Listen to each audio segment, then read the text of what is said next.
I'm visiting Farleigh Hospice today. They've written to me, not just as the local MP, but also as the leader of the opposition, about some of the challenges that they've been facing. They're very interested in the legislation going through Parliament about assisted dying, but they're also concerned about the impact that the jobs tax is having on them. They have a £250,000 increase in national insurance to pay to the Treasury. It's putting a real strain on their budgets. Hospices do a really phenomenal job looking after people, especially when it comes to end-of-life care. They need more resources, not less. And of course, national news dominated by the trade deal with the US. Do you want to congratulate the government on it? It's a huge success, right? No, it's not a huge success at all. It's not even a trade deal. It's a tariff deal. And we are in a worse position now than we were 6 weeks ago. It's better than where we were last week, so it's better than nothing, but it's not much.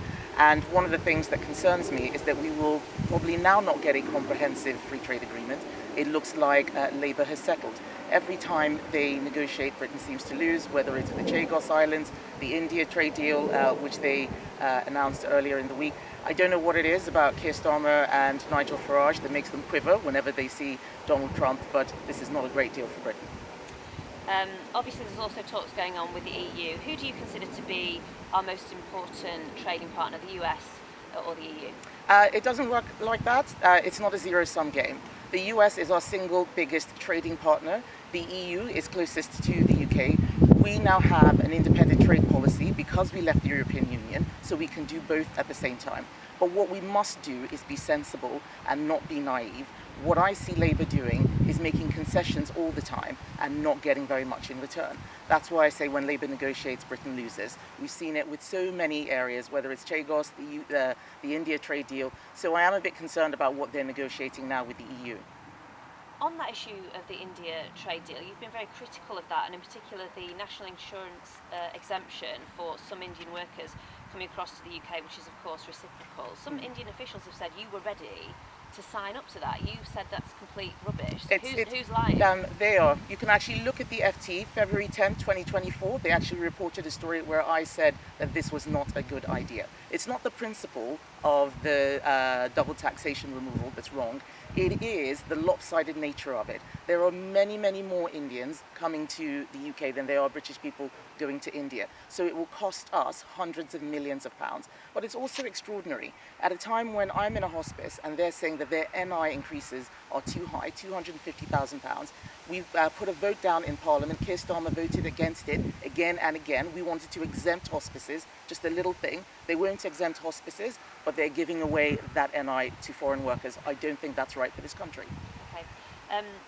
Different subject, you've also been critical about the Prime Minister and his decision on winter fuel payments and cutting it back, means testing it. Would you reinstate the winter fuel payment in full? This is not how they should have removed the winter fuel payments. We've always said that millionaires should not get the winter fuel payments, but they've taken it away from some very vulnerable elderly people. Everywhere I went across the country during the local government elections, what I heard was anger about the winter fuel payment. And the reason why it's terrible is because Labour made promises before the general election last year. They got in off the back of promises that they have now broken. That's what's so wrong about it. Okay. And just finally, it seems like Suella Braverman might be potentially considering a defection to reform. Are you having conversations with your MPs? Are you expecting any more defections? Are you telling them to stick with the Conservative Party? I'm not expecting any defections. There are always rumours. There are always rumours about MPs. I know that this is something the Reform is putting about. What I'm actually hearing from my councillors is that a lot of Reform people lost last week and are calling them, asking them for help because they don't know what to do. They don't have the experience. I think that a lot of people are going to be very disappointed that they voted people in and they're already quitting. I heard of one in Nottinghamshire that's quit.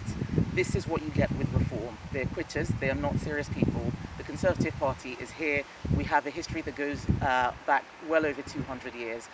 We may not be at the top of the polls today, but we are coming back because the people of this country need to know that we are the only credible alternative to a Labour government. Right, Kemi Badenoch, thank you very much. Thank you.